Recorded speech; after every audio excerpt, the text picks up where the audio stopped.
Hello everyone, मैं पूजा स्वागत करती हूँ आप सभी का हमारे चैनल पर।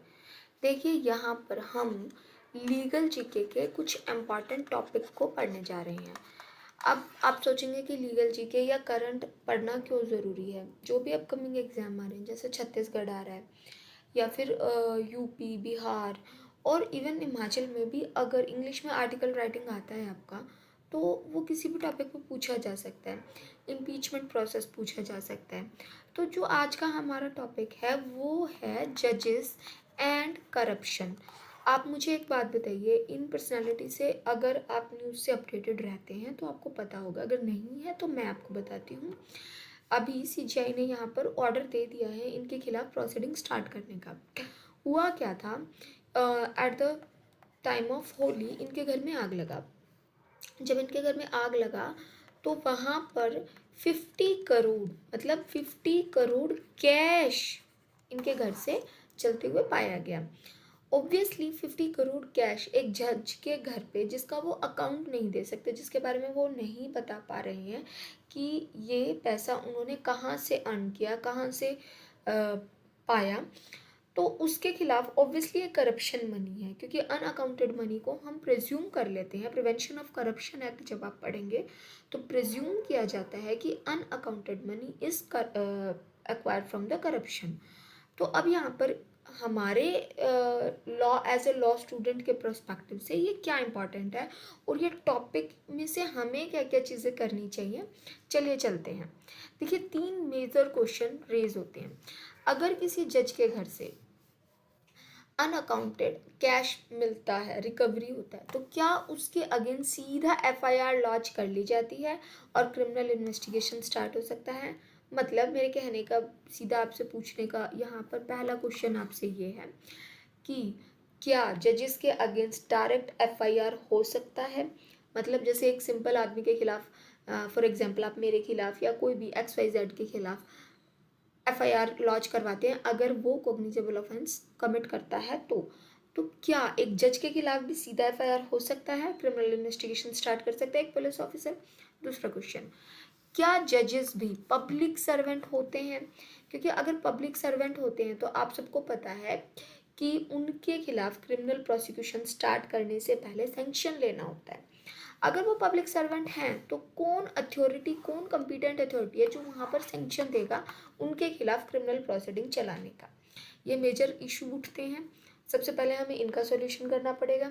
फिर एक जज के खिलाफ मान लीजिए क्रिमिनल प्रोसीडिंग पता चल गई कि हाँ इन्होंने एक्शन लिया है, ऐसे ऐसे चीज़ें हुई थी, ये करप्ट ऑफिसर हैं, तो क्या सीधा अगर जज को रिमूव करना है तो आप सबको पता है क्या करवाना पड़ता है हमें, उनका इम्पीचमेंट। तो क्या सीधा इम्पीचमेंट का प्रोसेस शुरू हो जाता है, या इन हाउस इंक्वायरी प्रोसीजर जो आज बहुत फेमस हो रहा है, न्यूज़ में आप सुन रहे होंगे। तो ये इन हाउस प्रोसीडिंग क्या होता है, क्या ये पार्लियामेंट या राज्यसभा में होता है, इन सब के आंसर हम इन वीडियो में जानेंगे। तो सबसे पहली बात, तो सिंपल आंसर जो हमारा पहला क्वेश्चन था कि क्या किसी जज के खिलाफ सीधा क्रिमिनल प्रोसीडिंग स्टार्ट हो सकती है, तो इसका आंसर है नो। कोई भी क्रिमिनल प्रोसीडिंग जज के अगेंस्ट नहीं हो सकती अगर वो सिटिंग जज है तो। ऐसा क्यों किया गया, ये एक केस पे डिसाइड हो गया था, K Veeraswami versus Union of India.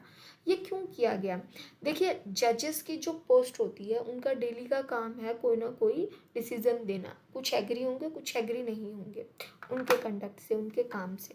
तो जब वो काम कर रहे हैं उस समय उनकी पोस्ट को प्रोटेक्ट करना, उनके खिलाफ प्रीवियस प्रोसिक्यूशंस से बचाना, अननेसेसरी हरासमेंट से बचाने के लिए उनको प्रोटेक्शन दी जाती है जजेस एक्ट के अकॉर्डिंग। तो इसीलिए उनके खिलाफ सीधा एफआईआर नहीं हो सकती। पहले आपको प्राइमा फेसाई सीजीआई के सामने एविडेंस देने पड़ते हैं कि सर इन्होंने ये क्राइम किया है, फिर वो एडवाइस करते हैं प्रेसिडेंट को, फिर इनका रिमूवल का प्रोसेस शुरू होता है। तो इस बात का पहले पॉइंट का आपको क्लियर आंसर मिल गया। क्या किसी सिटिंग जज के अगेंस्ट एफआईआर लॉन्च हो सकती है, तो इसका आंसर है नो। मतलब इतनी बड़ी पावर है। आप देखिए, उनके लिए सबसे पहले सीजीआई को कंसर्न किया जाएगा, वो एडवाइस करेंगे प्रेसिडेंट को, देन ओनली प्रेसिडेंट सैंक्शन देंगे, तब कहीं जाकर एफआईआर लॉन्च होती है।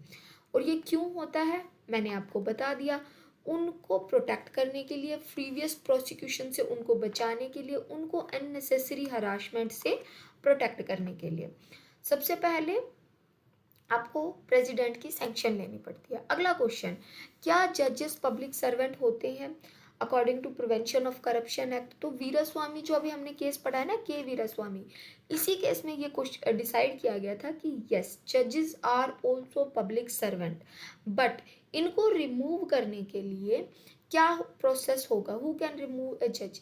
मैं आपको एक सीधी सी बात बता देती हूँ, जो अपर पोस्ट पे हैं और जो इस बात से डरते हैं कि हम अपना काम सही से करें या ना करें, या बोलते हैं कि हमारे ऊपर ऊपर का प्रेशर होता है। देखिए, जो आपको अपॉइंट करता है उससे नीचे का पर्सन या उससे नीचे का आदमी आपको रिमूव नहीं कर सकता। तो मतलब अपॉइंटमेंट अथॉरिटी जिसके पास होती है उस वो या फिर उससे ऊपर वाले पर्सन आपको रिमूव कर सकते हैं। तो जो जजेस होते हैं ना, जो हाई कोर्ट के या सुप्रीम कोर्ट के जजेस होते हैं, उनका डायरेक्ट अपॉइंटमेंट आप देखिए कहाँ से होता है, प्रेसिडेंट के थ्रू। तो उनको रिमूव करने की पावर भी किनके पास होगी, कंपिटेंट अथॉरिटी की कौन होगा, प्रेसिडेंट। तो सैंक्शन कौन देता है उनको, उनके खिलाफ अगर कोई प्रोसेस स्टार्ट करना है तो ऑब्वियसली प्रेसिडेंट। बट उनको कंसल्ट कौन करेगा, उनको एडवाइस कौन करेगा, सीजीआई। मतलब आप ये समझिए, सुप्रीम कोर्ट को हम क्या कहते हैं, सुप्रीम कोर्ट को हम एपेक्स कोर्ट कहते हैं। एपेक्स कोर्ट मतलब कोर्ट ऑफ कोर्ट, मतलब एडमिनिस्ट्रेटिवली सुपीरियर होते हैं जितनी भी इंडिया में कोर्ट है उनसे। अगर इनके अंडर जो भी, मतलब अंडर लगा लीजिए, या इनके जो भी इंफीरियर काम कर रहे हैं वो जजेस, उनके अगेंस्ट कोई भी प्रोसीडिंग आती है, क्रिमिनल प्रोसीडिंग आती है या उनके खिलाफ कोई क्लेम आता है, तो उसको डिसाइड करने का, उसको देखने का प्राइमा फेसी मैटर बनता है या नहीं, वो किसका काम होता है, सीजीआई का। एक बार सीजीआई ये अपने आप में सेटिस्फाई करते कि यस कि क्राइम हुआ है, प्राइमा फेसी केस बनता है, तब वो प्रेसिडेंट को एडवाइस करते हैं कि sir under the prevention of corruption act इनके खिलाफ एक्शन बन रहा है और आगे की प्रोसीडिंग की जाए। तो अभी तक हमको 2 क्वेश्चन के आंसर मिल गए। पहला हमारा क्वेश्चन क्या था कि क्या सीधा एफआईआर हो सकती है, इसका आंसर है नो, सैंक्शन लेनी पड़ेगी। क्या वो पब्लिक सर्वेंट है, हाँ वो पब्लिक सर्वेंट हैं। किस केस में डिसाइड हुआ, हमें पता चल गया। सैंक्शन किसकी लेनी पड़ेगी, हमें पता चल गया प्रेसिडेंट की लेनी पड़ेगी।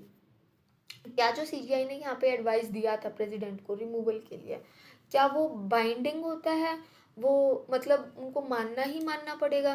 तो देखिए, सीजीआई सुपीरियर तो होते ही हैं, उनके सामने पहले प्रोसीडिंग होती है पूरी, वो आंसर लेते हैं जो भी, जिस भी जज के खिलाफ प्रोसीडिंग होती है। देखिए, नेचुरल जस्टिस का प्रोसेस पूरा फॉलो किया जाता है, उनको भी बोलने का मौका दिया जाता है कि आप अपने पक्ष में क्या कहना चाहते हैं। मैं पूरा बताऊंगी इन हाउस प्रोसीडिंग क्या होती है आगे। तो वो सब सुन लेने के बाद अगर लगता है कि हाँ यहाँ पर मैटर बना है, देन ओनली वो एडवाइस करते हैं, और ये एडवाइस यस बाइंडिंग होती है, प्रेसिडेंट को वहाँ पर फिर एक्शन स्टार्ट करना पड़ता है। अच्छा, जब हमारा अब जो आजकल न्यूज़ में सुन रहा है, अब नॉर्मली हमें पता था कि अगर कोई जज उनको रिमूव करना है तो इम्पीचमेंट का प्रोसेस उनके खिलाफ शुरू होता है। बट इम्पीचमेंट से पहले भी एक इन हाउस इंक्वायरी चलती है, उसका प्रोसेस क्या है, वो क्यों होती है, कैसे होती है, वो बात है। 1995 में रविचंद्रन अय्यर वर्सेस का केस आया था। इस केस में कहा गया कि किसी भी जज के खिलाफ सीधा इम्पीचमेंट का प्रोसेस चला देना एक ड्रास्टिक रेमेडी होता है, ये हमें नहीं करना चाहिए। हमें पहले इन हाउस प्रोसीडिंग चला के देखनी चाहिए, प्राइमा फेसी केस बन रहा है या नहीं बन रहा है, क्या मैटर है क्या नहीं है, वो करके देखना चाहिए। उसके बाद हमें क्या करना चाहिए, इम्पीचमेंट का प्रोसेस शुरू करना चाहिए। ये बात एक अदर केस में 2015 में भी कही गई कि in house procedure specially in context of chief justice of high court, जब कंप्लेंट आई है हाई कोर्ट के जज के खिलाफ, तो चलानी जरूरी है, चलानी चाहिए। Okay, what is the process, process क्या है इन हाउस प्रोसीडिंग का? देखिए, सबसे पहले कंप्लेंट किसके पास जाती है, सीजीआई के पास या प्रेसिडेंट, दो ही अथॉरिटी है। अगर हाई कोर्ट के किसी जज ने करप्शन किया है या कोई ऐसी चीज़ की है तो या तो हम जाएंगे सीजीआई के पास या फिर किसके पास जाएंगे, प्रेसिडेंट के पास। अगर सीजीआई के पास जाते हैं तो सीधा प्रोसेस शुरू हो जाता है, बट प्रेसिडेंट के पास जाते हैं तो वो सीजीआई को मैटर पहले क्या कर देते हैं, फॉरवर्ड कर देते हैं। एक बार मैटर सीजीआई के पास आ गया तो जो चीफ जस्टिस वो क्या करते हैं, chief justice of high court को बोलते हैं कि एक कॉन्फिडेंशियल इंडिपेंडेंट इंक्वायरी बिठाई जाए, देखा जाए मैटर क्या था, क्या मामला आया है, क्या सच में एलिगेशन है या नहीं है, और डिटरमिन कीजिए कि प्राइमा फेसी केस बनता है या नहीं बनता है, ठीक है, या इसमें डीपर जाने की ज़रूरत है या नहीं है। तो क्या हुआ, सीजीआई ने ऑर्डर किया किनको, जो भी हाई कोर्ट थी जिसके जज के खिलाफ करप्शन के ऑर्डर आए हैं या कोई और क्रिमिनल प्रोसीडिंग हुई है, उनको ऑर्डर देंगे कि आप अपने यहाँ पर पहले ये बताइए मुझे कि क्या मैटर बनता है या नहीं बनता है। फिर जो भी उनका रिस्पॉन्स होगा सीजीआई को रिसीव होगा, उसके बाद अगर लगता है कि फर्दर एक्शन लेना जरूरी है तो जो जज होंगे वो प्रोसेस स्टार्ट करवाएंगे इंक्वायरी का।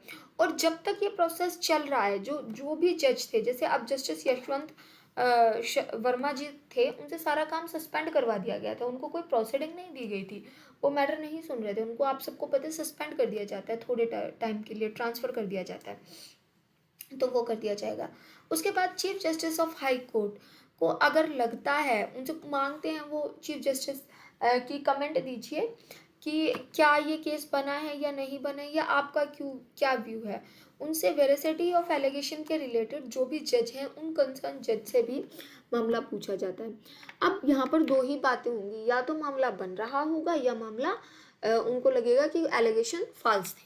अगर मामला बन रहा है तो सीजीआई अपनी वेरिसिटी देगा उनको, मतलब हाई कोर्ट के जज जो कि हाई कोर्ट के चीफ जस्टिस थे वो मामला बताएंगे सीजीआई को। अगर सीजीआई को लगता है कि उनके सामने जो मामला आया है कि इसमें फर्दर इन्वेस्टिगेशन होनी चाहिए, हाँ केस तो बन रहा है, मतलब हाई कोर्ट के जज से हमने पूछ लिया, जो चीफ जस्टिस थे उनसे कि क्या मामला बन रहा है, ये जवाब देंगे यस या फिर नो। अगर ये बोलते हैं कि यस मामला बन रहा है और फर्दर इन्वेस्टिगेशन की ज़रूरत है, तो 3 मेंबर की एक कमेटी बना दी जाएगी जो कि इन्वेस्टिगेशन करेगी और एविडेंसेस कलेक्ट करेगी। और वो 3 मेंबर कौन होंगे, 2 chief justice of other high court, एक तो ये हाई कोर्ट और जिसका ये जज है, और अदर देन 2 और हाई कोर्ट के चीफ जस्टिस को लिया जाएगा, उनकी एक कमेटी बनाई जाएगी, वो पूरे मामले को देखेंगे। उसके बाद इंक्वायरी के बाद अगर निकलता है, जो भी रिपोर्ट होगी वो सीजीआई को सबमिट कर दी जाएगी। अगर रिपोर्ट से निकलता है कि यस एलिगेशन थे और ये एविडेंसेस हैं, तो इम्पीचमेंट का प्रोसेस शुरू कर दिया जाएगा। अगर लगता है कि भाई देखिए रिपोर्ट से ये निकल के आया कि मामला तो बनता था लेकिन इतना सीरियस नहीं था कि उनको रिमूव किया जाए, तो उनको सिर्फ एक जो भी उनके खिलाफ मतलब हम बोलते हैं इन हाउस प्रोसीडिंग करके छोड़ दिया जाएगा।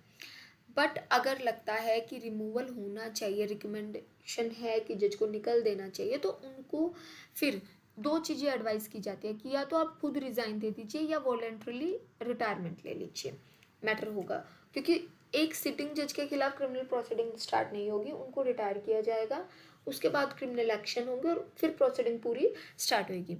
अगर वो रिफ्यूज़ कर देते हैं कि सर मैं रिज़ाइन नहीं करूँगा, ना ही वॉलेंटरी रिटायरमेंट लूँगा, तब जाके इम्पीचमेंट का प्रोसेस शुरू कर दिया जाता है। प्रेसिडेंट के नोटिस में या प्राइम मिनिस्टर के नोटिस में वो चीज़ डाल दी जाती है। ये कब हुआ था, ये सुमित्रा सेन, जस्टिस सुमित्रा सेन जो कि कलकत्ता हाई कोर्ट की जज थी, उस समय ये चीज़ हुई थी, उन्होंने रेजिग्नेशन के लिए मना कर दिया था, तो सीजीआई के.जी. बालाकृष्णन ने मामला लिख दिया था किसको, प्रेसिडेंट को, कि इनके इम्पीचमेंट का प्रोसेस स्टार्ट किया जाए। तो देखिए आज हमने क्या सीखा कि जजेस अगर करप्शन करते हैं तो ऐसा नहीं है कि उनको छोड़ दिया जाता है। ये मैं मानती हूँ कि सिटिंग जज के खिलाफ एफआईआर नहीं लॉन्च होती, क्रिमिनल प्रोसीडिंग स्टार्ट नहीं होती, बट एक प्रोसेस होता है, इन हाउस प्रोसीडिंग होती है, रिकमेंडेशन होती है। अभी इनके खिलाफ आपको पता होगा इन हाउस प्रोसीडिंग की रिपोर्ट सबमिट हुई है नहीं हुई है, तो लॉ से आपको अपडेटेड रहना चाहिए। ये ना सिर्फ आप लॉयर हैं, आपसे करंट में अगर कोई पूछ ले तो आपको ये सब कुछ पता होना चाहिए।